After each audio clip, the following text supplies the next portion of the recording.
Si hacemos la pregunta ¿en qué consiste la grandeza en este mundo?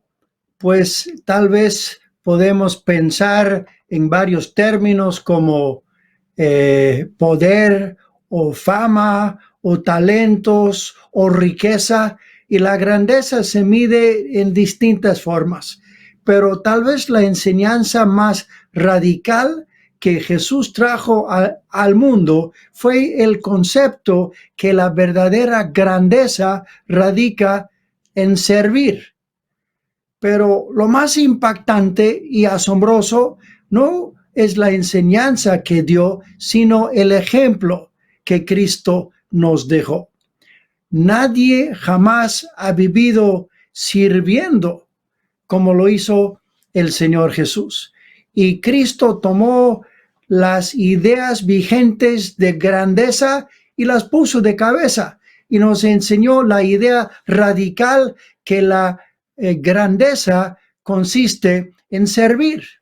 El verdadero poder se demuestra en la sumisión, y el supremo ejemplo de ese tipo de poder finalmente fue la cruz, y el Rey nos mostró la verdadera grandeza. Ahora, en la parte final de Efesios, Pablo se pone a hablar de esposas, esposos, hijos, empleados, etcétera, y todo esto se edifica sobre una frase importante que está en el verso 21 del capítulo 5. Y quiero dar lectura a este verso.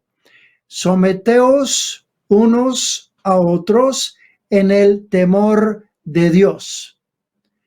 En muchas Biblias se traduce esta frase como un mandato separado, pero Pablo no dijo someteos unos a otros, sino sometiéndoos unos a otros. No debemos considerarlo como una exhortación aislada, está conectada a lo anterior.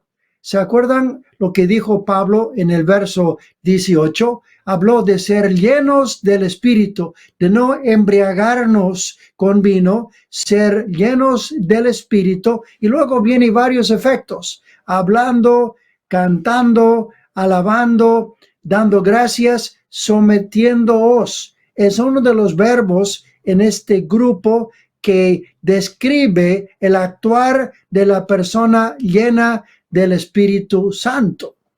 El imperativo sed llenos está seguido de varios verbos, hablando, cantando, alabando, y luego va aplicando a ciertos contextos. Pero esta palabra sometiéndoos es una palabra muy interesante que ya lo hemos mencionado antes. Es la palabra upotazo en griego. Upo significa debajo, tazo significa colocarse debajo, es decir, asumir una actitud de siervo, y es un concepto que fluye de la práctica de ser lleno del Espíritu. El Espíritu no solamente nos enseña a hablar, a alabar, dar gracias, sino adoptar una actitud de servir a los demás. Una persona llena del Espíritu va a tener actitud de siervo. Y claro, si no comenzamos con la rendición de nuestra vida al Espíritu de Dios, todo lo que viene Pablo a decir a continuación va a ser muy difícil, porque es en el poder del Espíritu que podemos llevar a cabo esto. Así que la llenura del Espíritu se demuestra en la adoración, la alabanza, la comunión, la acción de gracias, pero también se demuestra en esta actitud de siervo, upotazo, actitud de siervo. La enseñanza bíblica sobre la sumisión tiene que ver con la actitud que adoptamos frente a los demás, y se trata de una actitud de consideración y respeto. Este concepto de considerar, respetar y buscar el bien del otro lo encontramos a lo largo del Nuevo Testamento. Incluso el más grande mandamiento de Dios en la Biblia es amar a Dios y amar al prójimo. Y Pablo está desmenuzando este principio y básicamente es la vida que Jesús vivió y lo que él nos enseñó. En Efesios 5:2 leemos esto: y andad en amor, como también Cristo nos amó y se entregó a sí mismo por nosotros, ofrenda y sacrificio a Dios en olor fragante. Notemos esto: Cristo no solo padeció una muerte de cruz, él siempre anduvo por el camino de la cruz. Él vivió sirviendo, dando, amando, levantando al otro. Él adoptó la actitud de siervo frente a cada persona. Su actitud fue: tu bien a mi costo, tu bien a mi costo. Él practicó la actitud de hupotazo en todo momento. Alguien lo describió como una subordinación revolucionaria. Cristo vivió con actitud de siervo. Él dijo: yo no he venido a ser servido, a ser atendido. Yo he venido a dar, a bendecir. En todo momento, en todo encuentro, mi actitud es: ¿de qué manera puedo beneficiar a esta persona? ¿De qué manera puedo bendecir, enriquecer, aportar algo a su vida? Yo no vengo para conseguir algo. No busco qué ventajas puedo conseguir de este individuo. Yo estoy siempre buscando cómo amar, cómo servir. Y sus tratos con los demás se resumen en esta palabra, hupotazo. El hermano Richard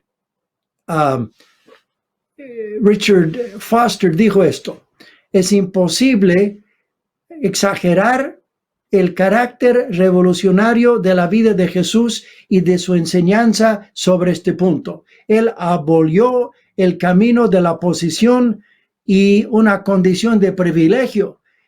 Eso creó un nuevo orden de liderato. La vida de cruz de Jesús socavó todos los órdenes sociales basados en el poder y en el interés propio. Según Jesucristo, los más grandes en el reino de Dios son los siervos, y quiero que veamos este principio, cómo lo explica Pablo y cómo lo explica la palabra de Dios. Según Jesucristo, quienes practican hupotazo, actitud de siervo, son los más grandes en el reino de Dios. ¿Qué significa actitud de hupotazo, actitud de siervo?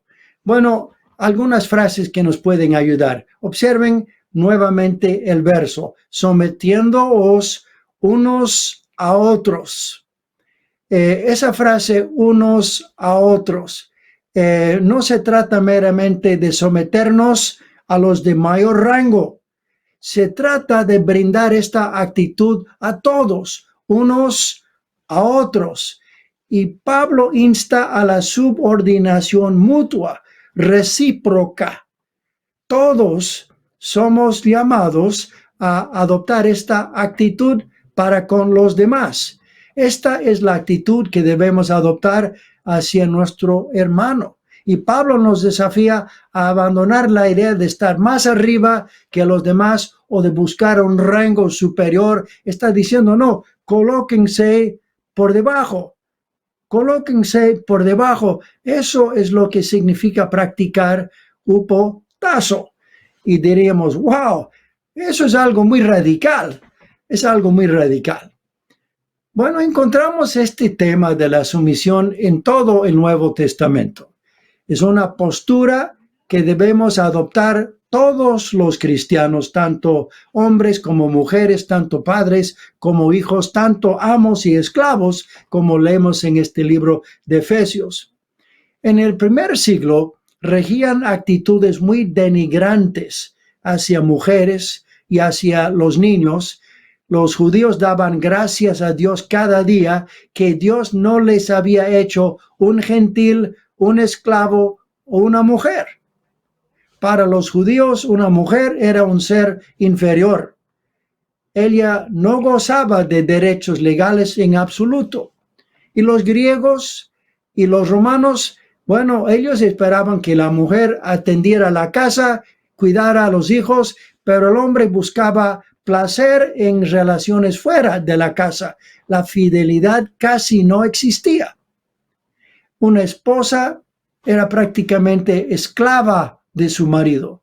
Vivía en una situación social de mucha opresión.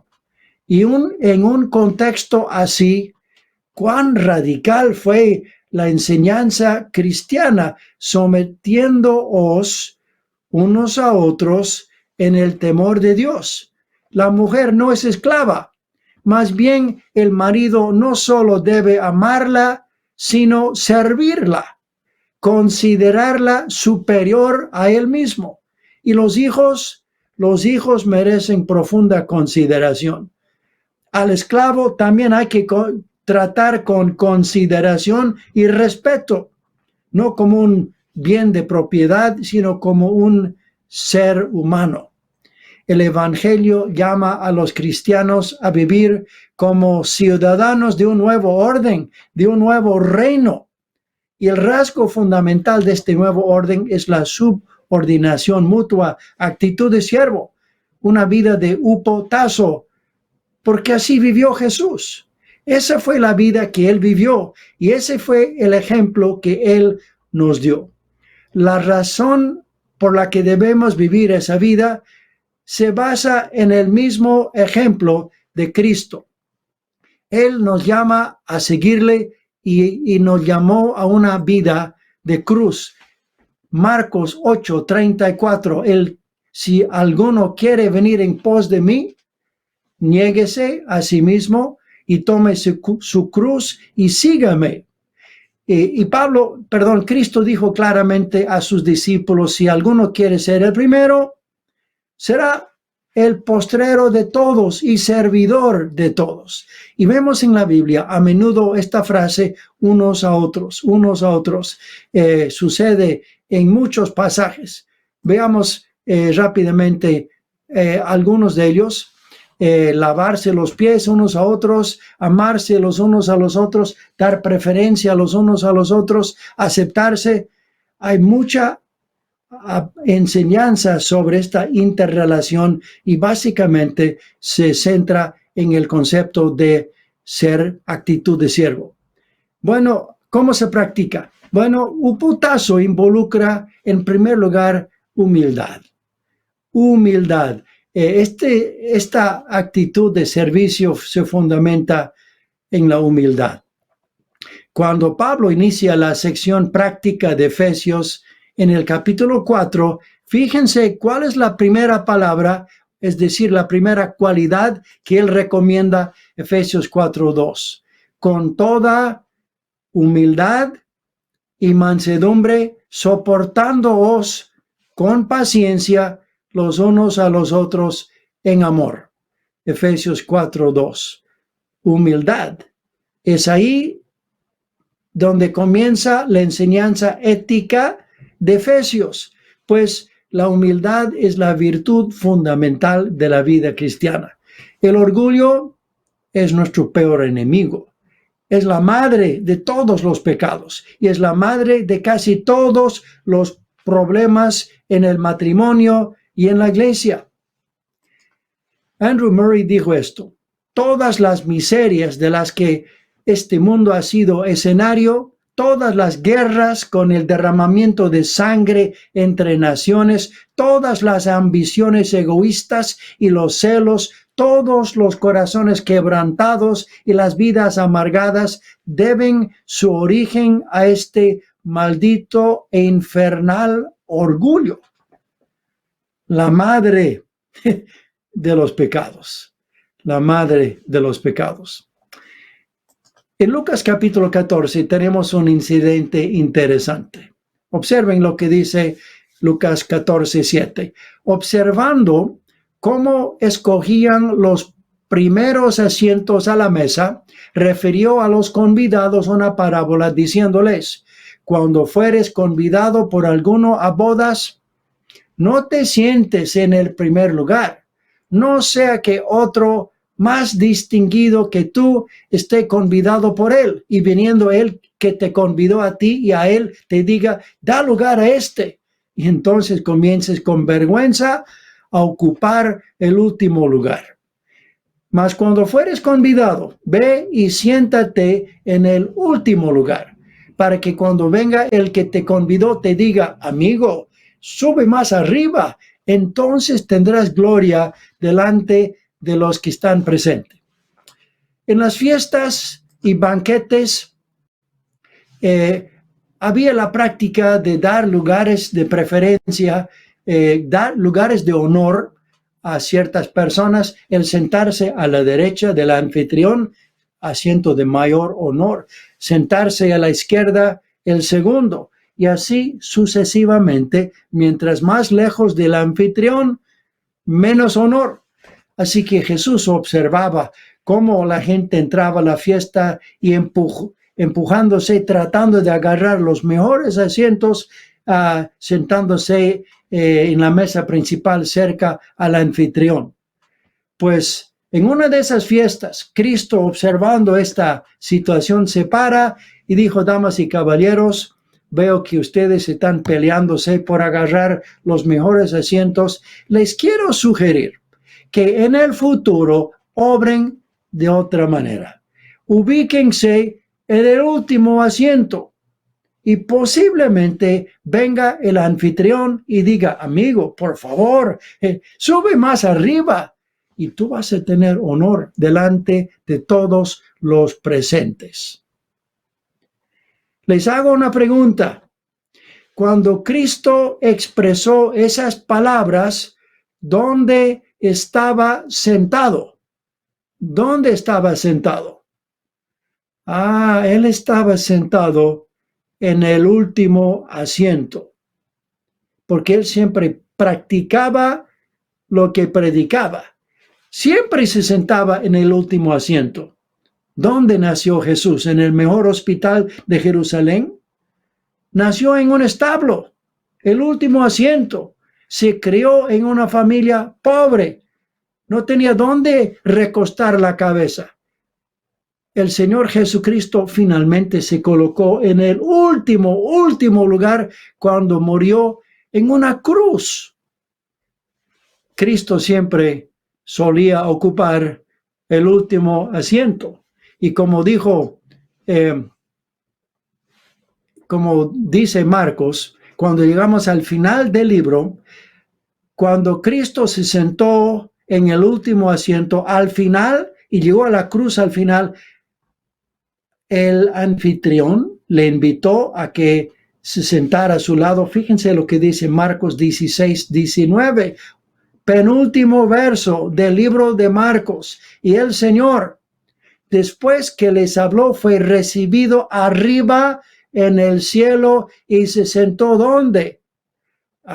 Se sentó a la diestra de Dios, el lugar de mayor honor en el universo. ¡Qué tremendo! ¡Qué tremendo! El Señor que ocupó el último asiento, Dios le dio el primer asiento, porque todo aquel que se enaltece será humillado, y el que se humilla será enaltecido. Jamás alguien se humilló como Cristo y jamás alguien fue exaltado como Él. ¡Qué impresionante nuestro Salvador! ¡Qué increíble! En un mundo donde todos están de subida, escalando, tratando de ocupar las mejores posiciones, de alcanzar mayor prestigio, mayor influencia, aquí viene el Rey y no le interesa un pepino lo que tanto valoramos. Él está de bajada y va descendiendo hasta tomar el último lugar, llegando hasta una cruz. La fama de grandes hombres de este mundo consiste en subir. La fama de nuestro Señor consiste en descender. Y lo hizo por amor a nosotros. Qué tremendo, qué maravilloso es nuestro Señor. Y cuando Él tomó ese lugar tan vergonzoso en la cruz, Dios lo exaltó hasta lo sumo, le dio un nombre que sobre todo nombre, y el lugar más de mayor honor, el lugar de supremacía en el universo. ¿Quién lo ocupa? Lo ocupa aquel que se humilló hasta la cruz. Lo ocupa el Señor Jesucristo, pues es el único que lo merece.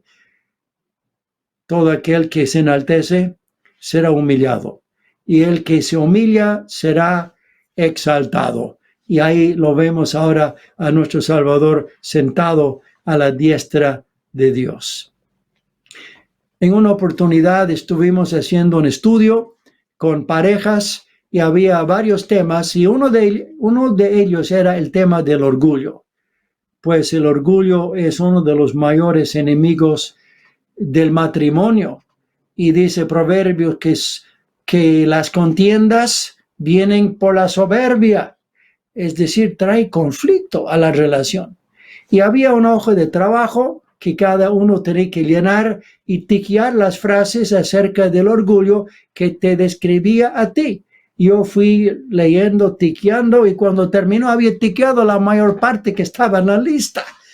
Y dije, no puede ser, yo tendré muchos problemas, pero no creo que el orgullo sea uno de ellos. Pero ahí estaba la prueba y no lo podía negar. Tuve que darme cuenta que el orgullo era un problema en mi vida. El asunto es que el orgullo es como el mal aliento. Todos se dan cuenta menos tú. Pero ahí estaba la evidencia, así que me puse a orar y comencé a renunciar cada punto, a arrepentirme por esos pecados. Uno por uno lo fue confesando y renunciando, dejando bajo la sangre de Cristo. Y pedí al Señor que me diera la gracia de pisotear el orgullo cada vez que ese monstruo levantara su cabeza en mi vida. Comencé a notar algunos cambios. Me hice más sensible a las necesidades en la vida de mis hijos. Claro, el orgullo te hace centrar en ti mismo y tú no ves con claridad lo que sucede con los demás. Me dio Dios la gracia hasta de pedirle perdón a mis hijos cuando fuera necesario. Me dio la gracia de ser más transparente con mi esposa y hasta decirle cosas que me daba vergüenza de decirle, para que ella no pudiera enterarse de nada de lo que yo no le había dicho. Y comencé a sentir una mayor intimidad emocional con mi esposa. Y dije, ¿cómo ese orgullo había estado perjudicando mi vida y yo no me percataba de ello? Y comencé a sentir una mayor intimidad con Dios. Y descubrí que el orgullo me había estado perjudicando demasiado. Y qué libertador que Dios nos vaya ayudando a que podamos aprender algo de esa humildad del Cordero de Dios. No terminó la batalla en mi vida y creo que todos tenemos luchas en este campo, y cuánto necesitamos a Dios que nos vaya mostrando para renunciar y que la humildad y la mansedumbre de Cristo se vaya mostrando en nuestra vida. Actitud de siervo implica, en primer lugar, una actitud de humildad. Podemos ver también la actitud de siervo que menciona Martín Lutero: el hombre cristiano es el señor más libre de todos y no se somete a nadie. El cristiano es el siervo más obediente de todos y se somete a todos. Es decir, somos libres y libremente adoptamos actitud de siervo. El Señor Jesucristo dijo: venid vosotros aparte a un lugar desierto y descansad un poco, porque eran muchos los que iban y venían, de manera que ni aún tenían tiempo para comer, y fueron solos en una barca a un lugar desierto. Pero muchos los vieron ir y le reconocieron, y muchos fueron allá a pie desde las ciudades y llegaron antes de ellos y se juntaron a él. Bueno, sucedió que los discípulos estaban por tomar un descanso. Estaban por ir al otro lado del lago a descansar, a tirarse en la playa, a pescar, a pasarla bien. Estaban cansados, mucho trabajo en el ministerio y pues fueron navegando con mucha expectativa, un tiempo de descanso, y cuando llegaron a la playa, una tremenda cantidad de personas esperándoles ahí. Wow, no era lo que ellos esperaban, y ya nos imaginamos las quejas y los comentarios, esta gente que no nos deja descansar. ¿Y Cristo qué hizo? Pasó todo el día enseñándoles. Y luego los discípulos vinieron a decir, Señor, pero ya es tarde, despídelos, que vayan a sus casas, están con hambre. Y Cristo les dice, ustedes denles de comer. Y queriendo enseñarles acerca de actitud de siervo, hubo una cena para miles de personas, y los discípulos eran los que atendían a las mesas, los meseros repartiendo los alimentos, y había tanto alimento que la gente no pudo acabar, y sobró 12 canastas de pan. Cada discípulo regresó a la casa con una canasta y con una historia de lo que sucede cuando uno tiene actitud de siervo. Terminamos siendo bendecidos, terminamos recibiendo bendición en el proceso de bendecir a otros, ¿verdad? Así que una vez Jacobo y Juan se acercan a Cristo. Capítulo 10 de Marcos, leemos lo siguiente. Dijeron, Señor, querríamos que nos hagas lo que pidiéramos. Y él les dijo, ¿qué queréis que os haga?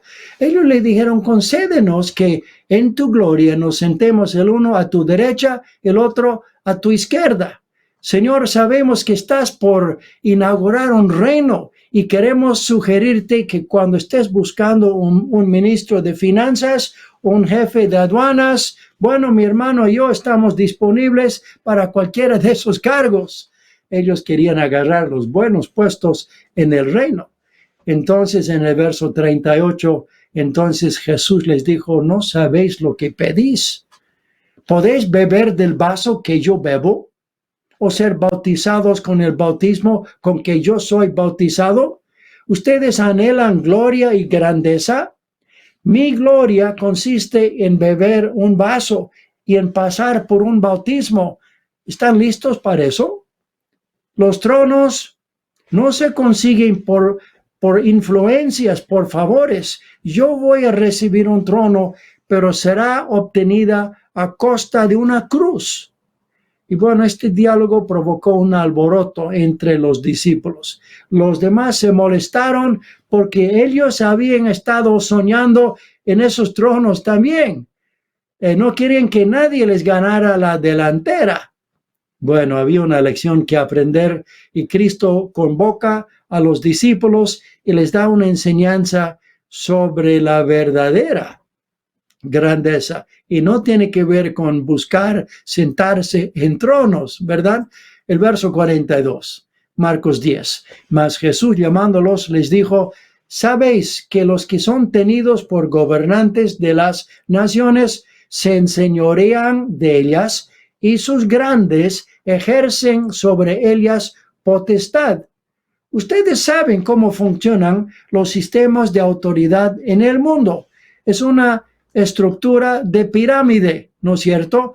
Hay muchos abajo y unos pocos arriba. El que está arriba es el presidente sobre todos, el vicepresidente, los subalternos y los demás trabajadores, los gobiernos, las corporaciones, los negocios. Toda institución humana tiene esa estructura, pero no será así entre vosotros. El verso 42 dice, no será así entre vosotros. El que quiera hacerse grande será vuestro servidor, y el de vosotros que quiere ser primero será siervo de todos, porque el Hijo del Hombre no vino para ser servido, sino para servir. Si alguien quiere ser grande, está bien, está muy bien. Incluso el Señor alienta buscar grandeza. Sin embargo, lo que necesitan hacer es buscarlo de la manera correcta indicada. Si quieres ser grande,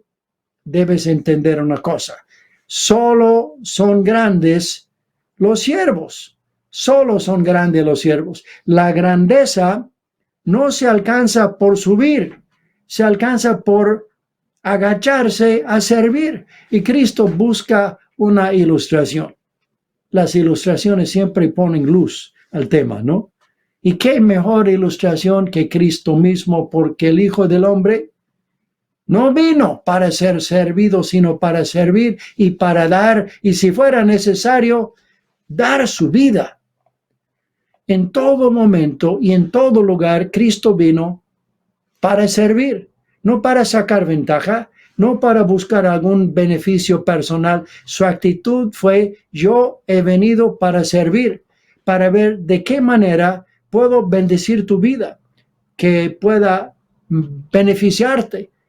Estoy para eso. Esa es mi razón de estar aquí. Observen, este verso comienza con la palabra ¿por qué?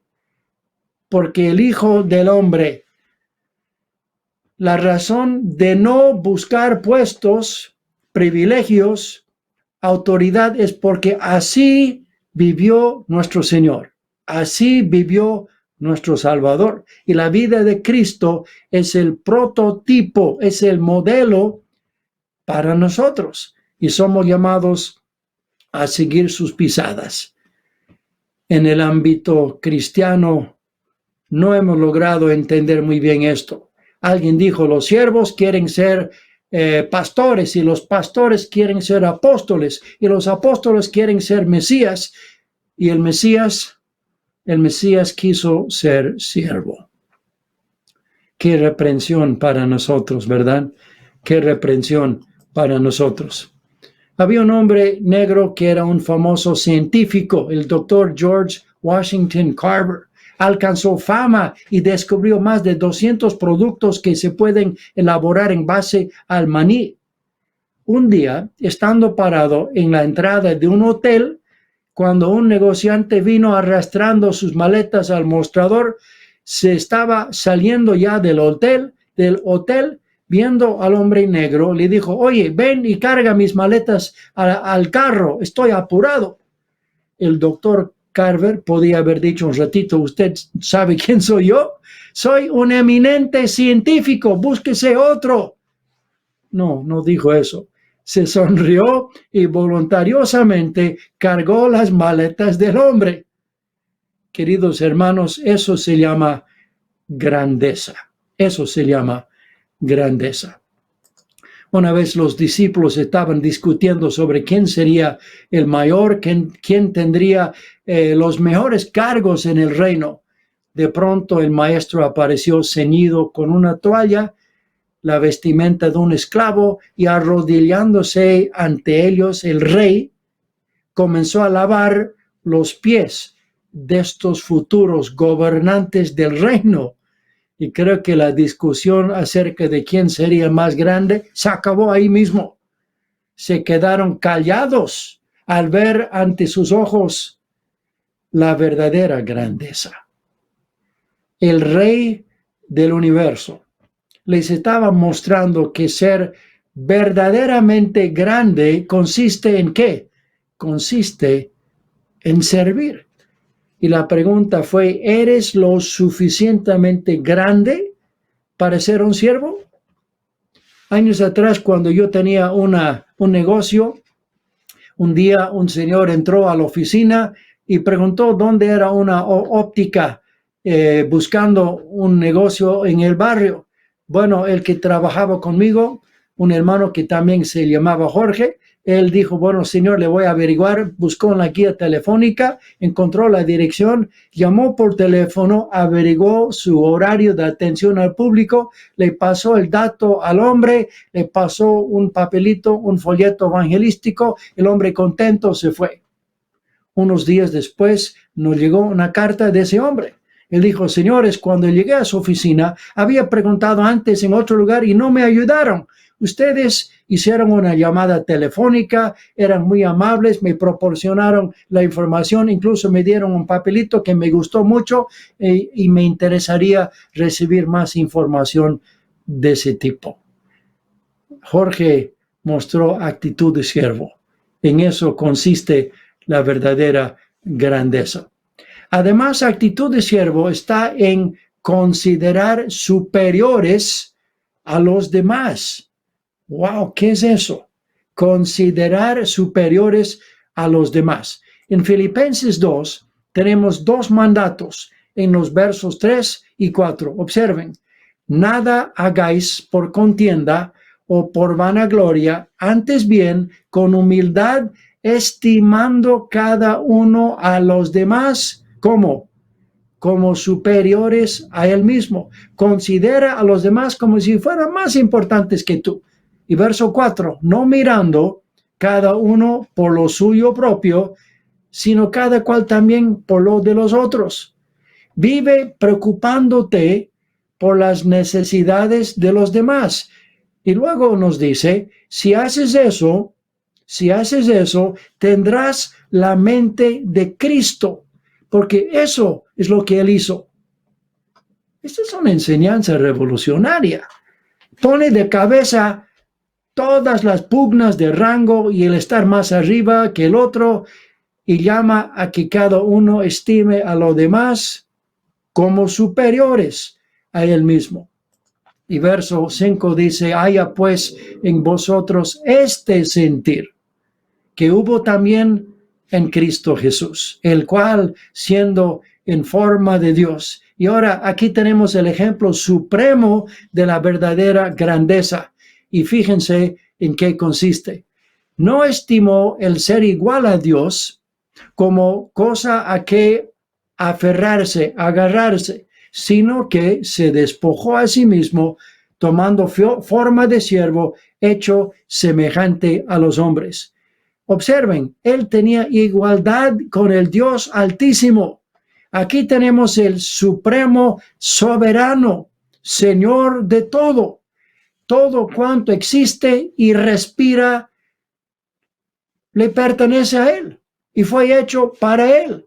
El universo entero estaba bajo sus pies, bajo su autoridad. Él podía haber venido al mundo para decir, damas y caballeros, quiero informarles que el que les habla es Dios mismo. ¿Saben lo que significa eso? Ustedes deben adorarme, deben inclinarse ante mí. Ustedes están para servirme a mí y hacer todo lo que yo diga. ¿Él hizo eso? De ninguna manera. ¿Qué hizo? ¿Qué hizo? Observen lo que dijo, lo que dice el pasaje. Estando en condición de hombre, verso 8. Estando en condición de hombre, se humilló a sí mismo, haciéndose obediente hasta la muerte y muerte de cruz. No tomó forma de superestrella, no tomó forma de poderoso gobernador, de un gran genio, tomó forma de siervo y viene a servir, a ministrar y atender las necesidades de otros. Y no solamente tomó forma de siervo, en su anhelo de servir, llegó al extremo de tomar sobre sí la horrible carga de nuestras culpas, de nuestros pecados. Se humilló y se sacrificó para servirnos a nosotros. Y nos mostró que Dios es amor, que Dios vive para amar y para poner su vida a favor de otros. Así es nuestro Dios. ¿Quién como Él? Y cuando Jesús se humilló de esa manera, ¿qué hizo Dios? ¿Qué hizo Dios? Verso 9. Por lo cual Dios también le exaltó hasta lo sumo y le dio un nombre que es sobre todo nombre. ¿Entienden el concepto, hermanos? Si uno se humilla, Dios lo exalta. Si uno se exalta, Dios le humilla. Nadie se humilló como Cristo. Nadie fue exaltado como Él. Bueno, nosotros somos personas muy deseosos de conseguir aplausos y reconocimientos y grandeza, considerar superiores a los demás. ¿De dónde? Eso parece ser una idea ridícula, descabellada. ¿Cómo voy a hacer eso? Pues yo considerarme superior, considerar a otros superiores. Si yo tengo mayor situación social, tengo mayor situación económica, académica, ¿cómo les voy a considerar superiores? ¿Por qué vamos a considerar superiores a los demás? Bueno, por 3 razones. Porque Cristo mismo nos dio ejemplo. Cristo mismo nos dio ejemplo de este mandato que tenemos en Filipenses 2. El Rey de la Gloria lo hizo. Y Pablo dice que haya en vosotros este sentir que hubo también en Cristo Jesús. Entonces, lo vamos a hacer porque nuestro Señor lo hizo. Él dijo, ejemplo os he dado para que como yo he hecho, vosotros también hagáis. ¿A qué se refería? A tener actitud de siervo. Y también debemos hacerlo porque mi hermano es hecho a la imagen de Cristo. Dios hizo a mi hermano, está hecho a la imagen de Dios, y un maltrato a alguien, a él es un maltrato a alguien que lleva la imagen de Dios, y estoy ofendiendo a Dios. Y cuando le sirvo, y cuando le bendigo, y cuando le amo, estoy honrando a su Creador. Además, mi hermano es alguien por quien Cristo dio su vida. Es alguien por quien Cristo dio su vida. Es interesante que en el libro de Romanos, capítulo 14, verso 15, dice la Biblia, no hagas que por la comida tuya se pierda aquel por quien Cristo murió. Recordemos quién es mi hermano, quién es a los ojos de Dios. Cristo dio su vida por él. Él es tan valioso para Dios que el Hijo de Dios entregó su vida en una cruz por él. Incluso en Hechos 20, capítulo 20, Pablo habla a los ancianos, apacentad la iglesia del Señor, él dice. Y él agrega una frase, la cual él ganó por su propia sangre. Apacentad la iglesia. Y la iglesia no es cualquier cosa. La iglesia costó la vida del Hijo de Dios, pagó el precio máximo. Ahora, Pablo está queriendo motivar a estos ancianos, haciéndoles comprender el valor infinito e incalculable de la iglesia que está bajo su cuidado. La iglesia no es cualquier cosa. Dios pagó el precio máximo del universo para redimir este rebaño, y ahora coloca bajo el cuidado de pastores y ancianos. Estas personas son personas para quienes Cristo dio su vida, compró la iglesia con su sangre. Así que esa frase que agrega Pablo al final del verso 28 es una manera de motivar a los pastores, haciéndoles entender el valor incalculable de la iglesia. El precio que se paga por un objeto nos dice algo del valor de ese objeto. Por ejemplo, hay una Biblia de Gutenberg desde el siglo XV. Hace unos años atrás esa Biblia fue vendida. ¿Saben cuánto pagaron? Esa Biblia fue vendida en $5.3 millones. Una Biblia. ¡Wow! 5.3 millones de dólares, una Biblia. Incluso hay pinturas del famoso pintor holandés Van Gogh del siglo pasado. Uno se vendió en $39 millones, otro se vendió en 53 millones, un cuadro, un lienzo con pintura. Pero, ¿qué precio pagó Dios por la iglesia? ¿Qué precio pagó? Pagó con la vida de su Hijo amado. Cristo amó a la iglesia y se entregó a sí mismo por ella. Y Pedro nos recuerda y nos dice, fuiste rescatados no con cosas corruptibles como oro o plata, sino con la sangre preciosa de Cristo. Tu hermano es alguien por quien Cristo dio su vida. Así que tu hermano tiene valor. ¿Por qué le voy a considerar superior a mí? Ah, Cristo le ama, lleva la imagen de Dios. Cristo dio su vida por él. Y también una cosa más, tu hermano es alguien dentro de quien vive Cristo. Es alguien dentro de quien vive el Señor Jesús. ¿Se acuerdan cuando Pablo estuvo en el camino a Damasco para apresar a los cristianos? Tuvo un encuentro con Cristo, cayó en tierra y dice Hechos 9:4, oyó una voz que le decía, Saulo, Saulo, ¿por qué me persigues?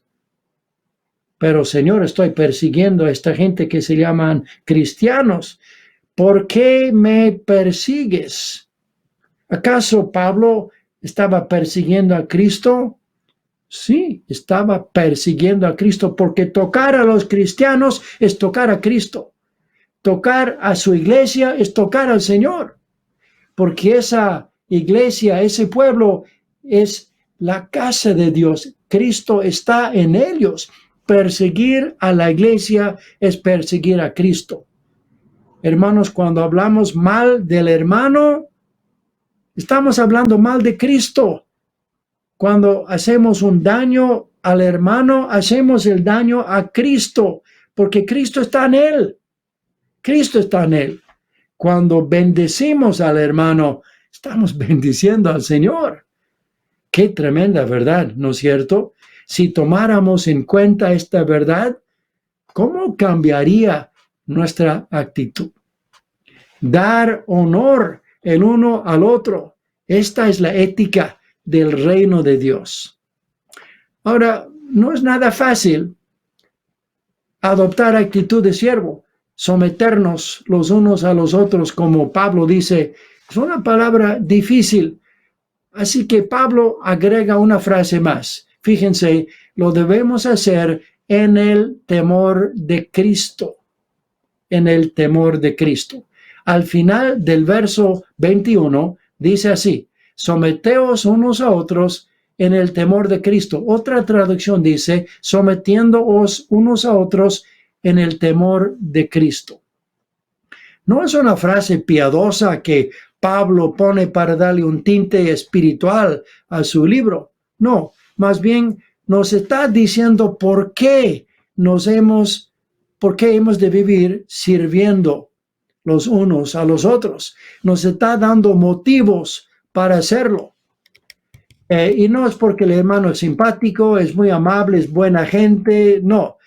Pablo está diciendo que Cristo es la razón de actuar así. Cristo es la razón. Aquí el apóstol establece un principio importante.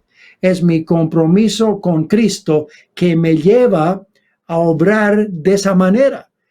Busco honrar a Cristo y eso se ve reflejado en mis relaciones, en mis actitudes, en mis tratos con los demás. No voy a servir a mi hermano porque él es una persona extraordinaria. Le voy a servir por amor a Cristo. Le voy a servir porque quiero honrar al Señor. Observen cómo esta frase, en el temor de Cristo, o algo similar, aparece a lo largo de estos últimos 2 capítulos de Efesios. Observen estos versos, capítulo 5, verso 22. Las casadas estén sujetas a sus propios maridos como al Señor. Mujeres, respeten a sus maridos y háganlo por Cristo. Y luego, capítulo 5, verso 25. Maridos, amad a vuestras mujeres, así como Cristo amó a la iglesia. Maridos, amen a su esposa de manera sacrificial y háganlo por Cristo. Capítulo 6, el verso 1. Hijos, obedeced en el Señor a vuestros padres. obedezcan a sus papás y háganlo por Cristo. Verso 4. Y vosotros, padres, criadlos en la disciplina y amonestación del Señor. Padres, encaminen bien a sus hijos y háganlo para el Señor. Capítulo 6, verso 9. Bueno, hay un verso anterior que dice que los siervos deben servir a sus amos, haciéndolo para Cristo, verso 9, y vosotros, amos, haced con ellos lo mismo, dejando las amenazas, sabiendo que el Señor de ellos y vuestro está en los cielos. Patrones, traten a sus empleados bien, háganlo para Cristo. Observen, hermanos, en cada caso, esposas, maridos, hijos, papás, siervos, patrones, en cada caso brindaron actitud de humildad, de servicio, de respeto. ¿Por qué lo hacemos? Lo hacemos para Cristo. Entonces, esta exhortación sometiéndoos unos a otros en el temor de Cristo.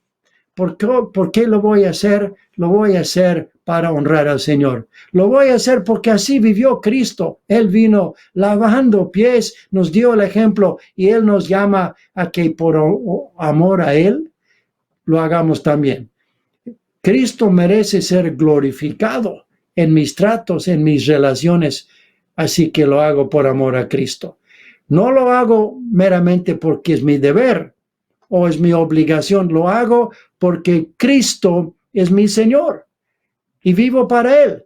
Lo hago y todo lo que hago lo quiero hacer en el temor de Cristo.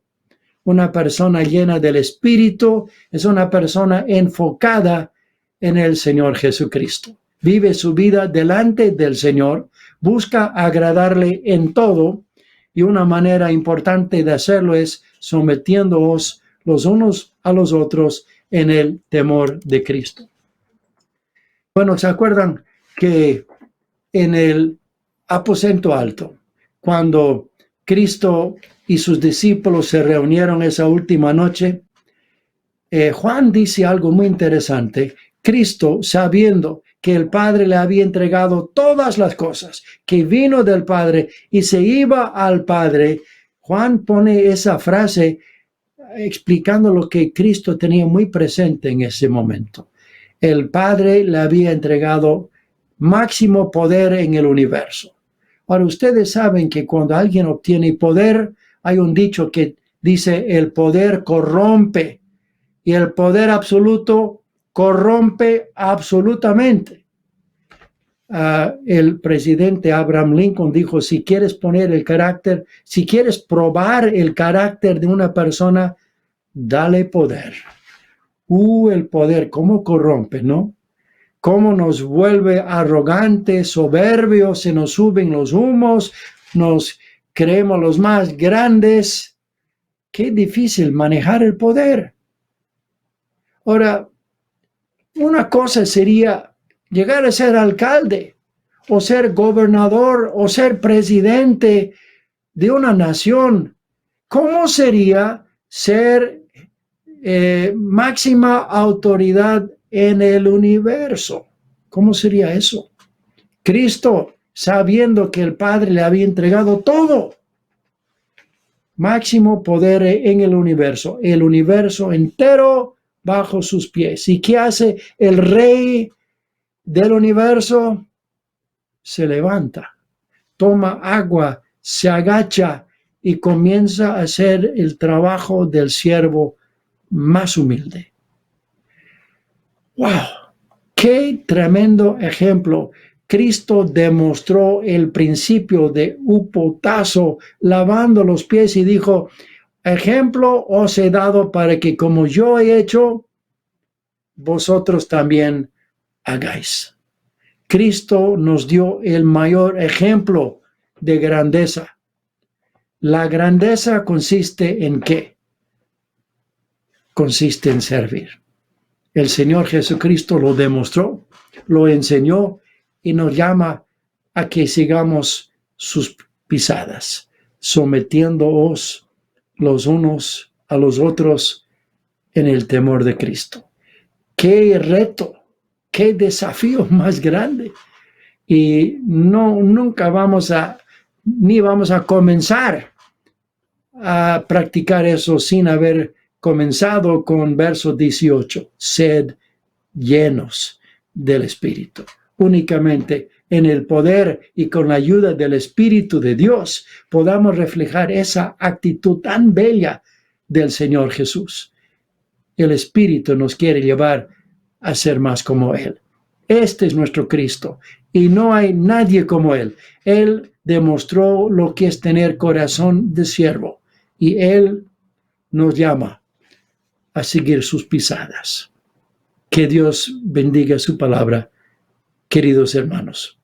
Muchas gracias.